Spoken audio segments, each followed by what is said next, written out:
Hey everybody, welcome to today's Daily Dose of Awesome. Your 15 minutes of inspiration, education, and motivation brought to you by Elite Marketing Pro. My name is Vitaly Grimblet and I'm Chief Copywriter here at Elite Marketing Pro. Today our topic is going to be, as you can see by the title, wild dogs, homeless potheads, sex crazed grandmas, and marketing. Hey guys, it's not sunny outside today. It's pretty cloudy and actually it's raining. So, but once again, I'm in my car because the kids are pretty wild at home. So, anyway, so after this this particular title, I'm not sure if Fernie's gonna let me back on here again or not, but we'll see how this goes. So, let's talk about marketing now. Before we get into this particular topic and the title that I have, and by the way, I promise you can probably tell based on the title that it's going to be entertaining, and it's definitely going to be educational. I'm not sure which is going to be more entertaining or educational. So, but I do wanted to answer a couple questions because earlier, about an hour and a half ago, I posted in one of our Elite Marketing Pro groups a question that I'd like to make sure that on these trainings I talk about things that are important to you guys, and I address any questions that you might have. So I asked, what questions do you guys have? So there were a couple of questions that I want to really quickly answer, and then we'll get into the main topic, which actually deals with one of the questions in there. So Cecilia asked, for choosing a target audience in Facebook, would it be helpful?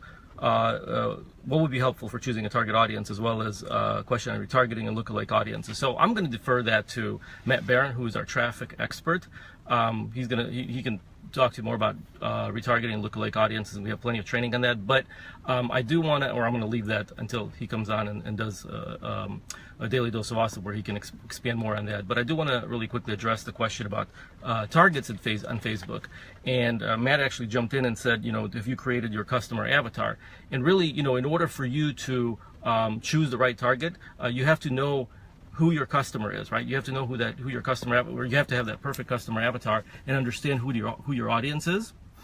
And when you know who your audience is, then it tells you what they're interested in, who they follow, what books they read, what magazines they read. So for example, if you're dealing with network marketers, and I don't know if that's your audience or not, but I'm just going to assume, let's say it's network people that are in network marketing, then you have to get really good at, you have to know who they follow online, who they listen to, what books they read, what magazines they read, right? Okay, what activities they're involved in. Okay, some of the companies that they could be associated with, some of the resources that they use, some of the tools that they may use, what they're exposed to online, and a lot of these, a lot of what I just listed, you can target people by those things on Facebook, right? So you can choose different targets based on those things. Another example would be somebody in fitness, for example. If you have a fitness related product, then you can, of course, again, choose who they look at who they target, or who they follow, what people they follow, what people they listen to, what magazines they read, what books they read, what brands they follow, what stores they shop in.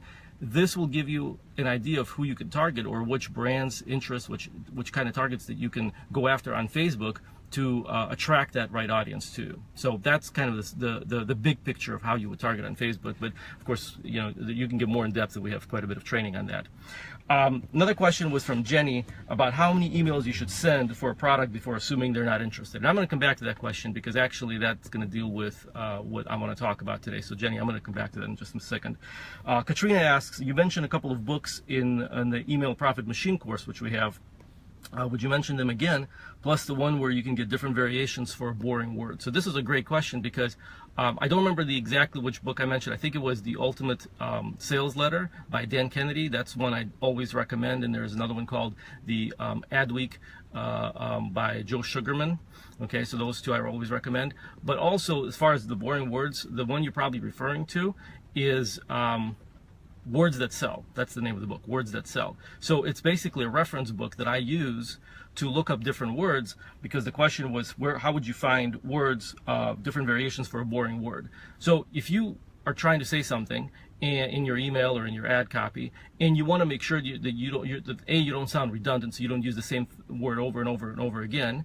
And also, if you want to create a more juicy, more powerful word, more compelling word, or find a more compelling way to say, then this book, Words That Sell, gives you different variations of a lot of different words. Okay, so that's one resource I use. Another resource I use is just Thesaurus. Right, go online, go to thesaurus.com or whatever their website is, and just type in any word that you want to look up a synonym to, and look at different variations of that word and see how you can plug it into your message and see if it sounds good. So those are the primary resources that I use for that. But that's a great question, because in your ad copy, you do want to use different words, and you do want to use somewhat of a colorful language so that it doesn't sound mundane and boring. Okay. Lucia had a question on copy openers. If there's such thing as, oh, I always struggle with the first sentence, so let me, or have you ever, and such and such. Anyway, so what's the copy openers? So I'm going to give you one resource that you can go to. Andrew Drawn did a blog post probably 2 or 3 weeks ago on this. It's called 8 Provocative Openers. It's more for blog posts. It's more for content, but you can use some of them in your ad copy as well. And it's very important to have a really good, solid opening to your message, because otherwise people are just not going to be hooked and they're not going to continue reading. So I'll give you a couple suggestions, like what I use. One is use a question. If you ask one question in the beginning of your message, it immediately engages the person, right? Because it forces them mentally to answer the question, and it pulls them into your message, into your whether it's an email, ad copy, blog post, whatever. So asking one question in the beginning is very important. And there are 2 types of questions. Well, there are more, but I'll give you 2 types of questions you can ask. One is a benefit question. So again, if you know your audience and if you know what they're looking for, right? If you know what their desires are, what their goals are, then you can ask a benefit-driven question, such as, are you interested in building a bigger team? Would you like to recruit a lot more people in a lot less time? Something like that, right? So if you ask one question that's driving at one of the biggest benefits that they're looking for, one of the biggest things that they want to get achieve, then it immediately pulls them into your copy. So that's one thing that you can do with the question. Another thing you can do is you can pose a provocative, controversial question. Okay, so you can use a little controversy. For example, again, if you're dealing with network marketers, you can use controversy such as recruit more by prospecting less, or without prospecting. And I think, Lucia, you used some variation of that. So you can turn that into a question. Could you, let's see, I wrote that down. Do you really have to prospect to succeed? Or do you really have to prospect to recruit a lot of people? See, that's a thought-provoking question, and it's also a little bit controversial, and it's going to get people to think. Do you really have to prospect more, or do you really have to prospect at all? And so now they're going to be curious, and they're going to want to find out what's in the ad. So you can use that. Also, you can put a big promise in the beginning. So again, knowing you can basically use the same thing as I just said about the benefit question, but instead of using it as a question, you can just use it as a statement.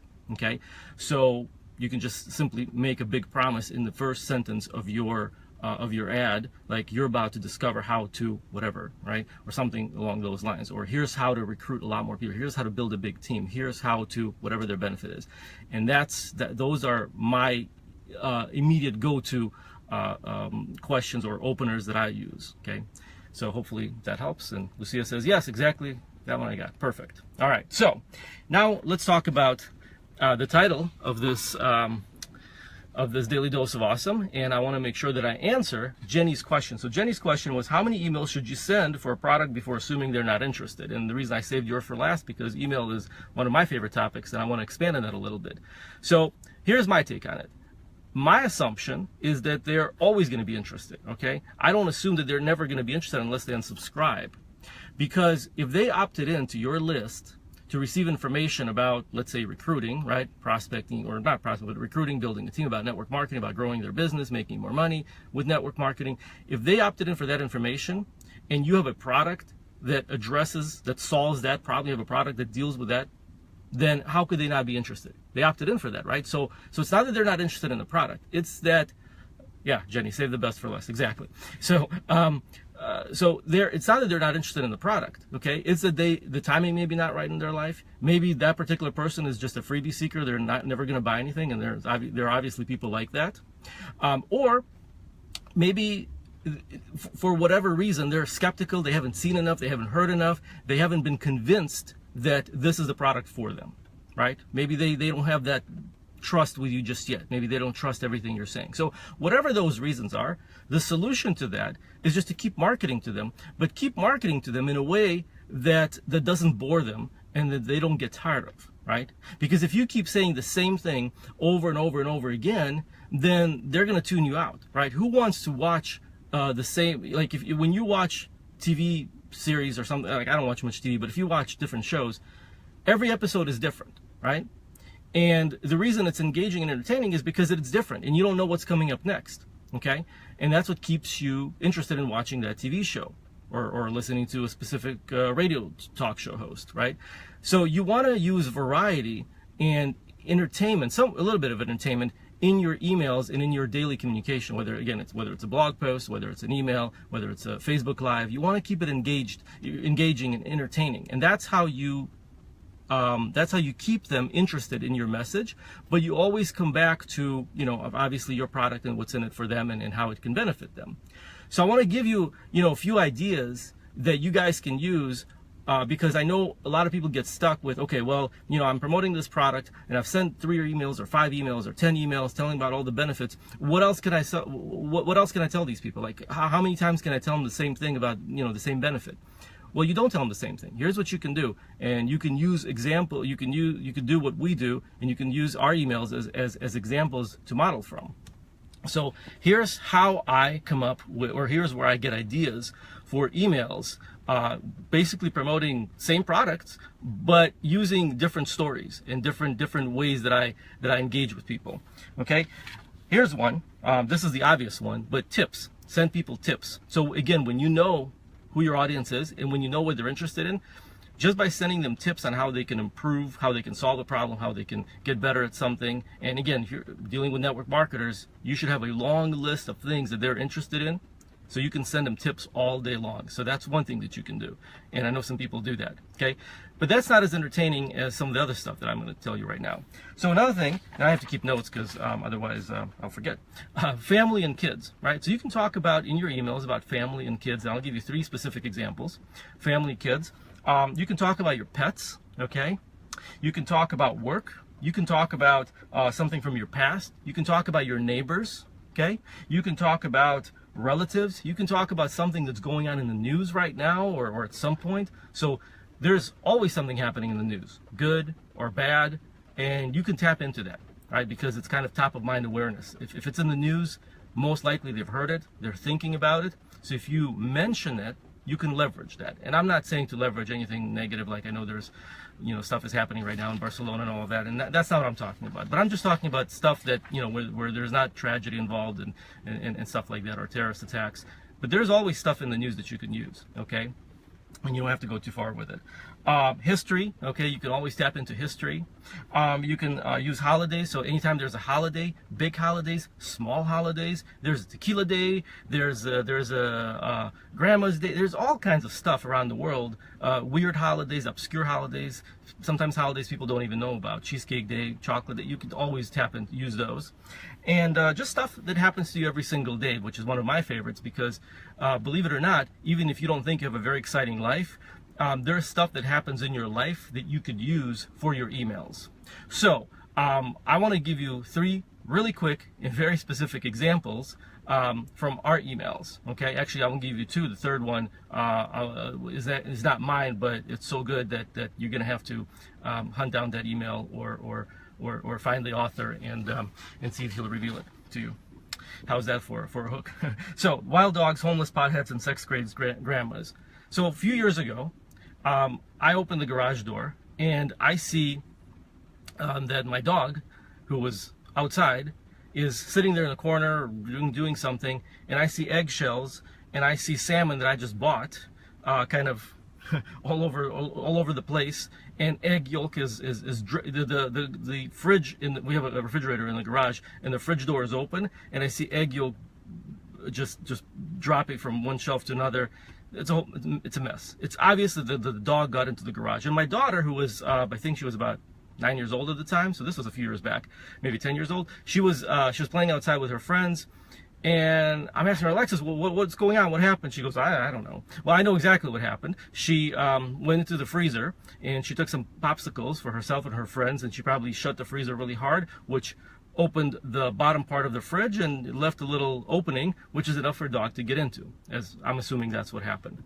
So anyway, after reprimanding her and the dog and cleaning everything up, I turned that into an email, okay? And the subject line of the email was, eggs and salmon all over my garage. Now, if you get an email that says eggs and salmon all over my garage, you have no idea what this is about, right? You have no idea where I'm going to go with this, right? And it's curiosity provoking and it's engaging, and so stuff like that gets a lot of opens, right? It's entertaining. And basically, I told that story in an email, and the point I was making, and so how I tied that to whatever the product was, is I simply said that, look, dogs are, if they see an opening, they see food, they see they can get in, they'll get in, okay? They'll go after it. That's just the nature of the dog, and you're not going to change that most likely.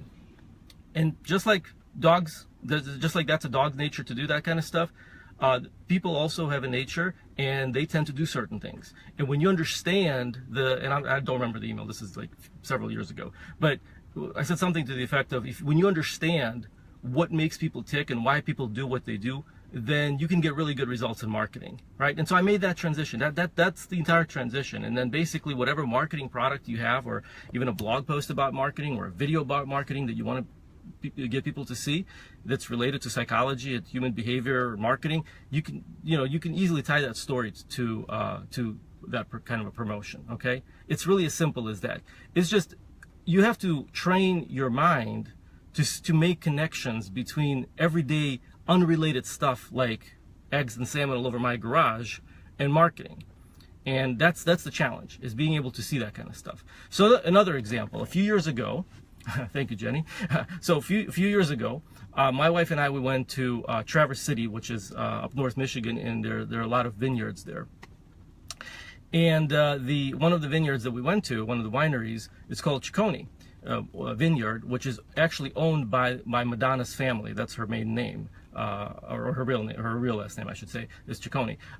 So it's owned by her dad, and her sister works there, and her brother works there, and actually I didn't see her dad, but I did see her sister and her brother, who work at the vineyard at that time. And so it was pretty interesting. I took a tour and all of that. And then when we got home, I went online, because I'm a curious person by nature, and I started researching, and I found the story that apparently there's another brother, okay, that Madonna has, who also lives in that area, but this guy's an alcoholic, and he worked at that vineyard as well with his other brother, with his dad, with his sister, and they fired him because he was just screwing off and drinking and all that kind of stuff. And the story was about him living under the bridge in Traverse City and basically being a homeless bum, living in a cardboard box. However, they interviewed him, whoever the reporter was, they interviewed him, and apparently at one time he was, when Donna was just getting started, he was with her on either some of the tours, or he was hanging out with some celebrities, and he was mad at her because she forgot about him. But at one time, he said, this was in the story, and this is where I got the hook for the email, he said that he even hung out with Sean Penn and Sean Penn's brother, and he even shared a joint with Mick Jagger at one time. And when I saw that, it hit me. I'm like, this is an interesting hook, right? So I wrote an email with a subject line, sharing a joint with Mick Jagger. Now, if you get an email from Elite Marketing Pro that says sharing a joint with Mick Jagger, I don't care how busy a person is, you're going to open it, because it's very curiosity provoking. It's one of these bizarre, shocking things. And now, how did I make the connection to, and I don't even remember what the rest of the email was about, but the connection I made to marketing was that her brother, this is kind of a summary, her brother, he blamed her, because that was part of the article, he blamed her success for his failure. That she became successful and she forgot about him, and now he's a homeless bum, and she's got all this money, and he was being very resentful of her because of that. And so when I saw that, again, Isn't that doesn't that remind, that's an extreme example, but doesn't that a little bit remind you of some of the relatives that we all have? Like, they resent success and they resent people who, they put down people who pursue something, right? That's where a lot of network marketers have challenges with some of their relatives who make fun of them because they do something different, because they join a network marketing company, or because they pursue something that these other people don't want to pursue. And so that's a common struggle and a pain among many people in our business, right? And I simply use that example, even though the email had nothing to do with potheads or homeless people, but I use that example of the relationship that Madonna's brother had with her, and how he was blaming her success for his failure, and how people could relate to that with their families, okay? And Nikki just said, can totally relate to this. I have this very experience in my life. There we go. You see? So when you're in, see, again, this goes back to really understanding who your audience is. And see, the reason I understand is because I am the audience. I spent 11 years in direct sales. So I went through all of that, and I don't have to look very far. I just have to look at my own life and my own experience with direct sales and everything that I went through, and just keep those feelings and those frustrations and struggles and pain points always in front of me, because those are the things that are important to the people that I communicate to on a regular basis. And then everything I see out there, I use that as a way to connect to those pain points, struggles, desires, and so forth. And that's how you keep it engaging and entertaining. And the last one is not really from me, but I wanted to use the subject line because it was written by Andrew Drawn, and I thought it was so good. And this was, and I don't even remember where he got this from, but I think this is from an old ad and I don't remember what the ad is about. Again, I'm opening up a can of worms here, because you guys you're probably going to go and tag Andrew and like, Andrew, what was this ad, or what was this email? But he wrote a brilliant subject line. It said to an email that said, your grandma loved a good Woody. And believe me, he did a very good job in the email of tying that to what we were to actually a webinar that he was doing. So I don't have the email in front of me. You can probably, if you've been on our list for a while, you can find it, or you can hunt Andrew down. But that's another example of taking, I think he took an old ad and just twisted some words around, but he made it so curiosity provoking and so shocking that it's irresistible. And so my point here, and we're going to wrap up with this, is that when you're creating your message, yes, it's important to talk about people's goals and their desires and their pain points and frustrations and struggles, but at the same time, find something entertaining, whether it's a news story, whether it's something out of your own life, whether it's something you read on a blog post or saw somewhere. Find something entertaining that you can use to connect to that pain. And then what's going to happen is your message is going to become irresistible, and it's going to literally jump out of their inbox, okay? Because you can't not open this kind of stuff. You just can't, right? And Pedro says stories sell. They absolutely do. It's the most powerful way to communicate and persuade people, and I recommend you do it. So there we go. And with that, guys, I want to thank you for tuning in, and we'll see you next time. All right? Take care, everybody.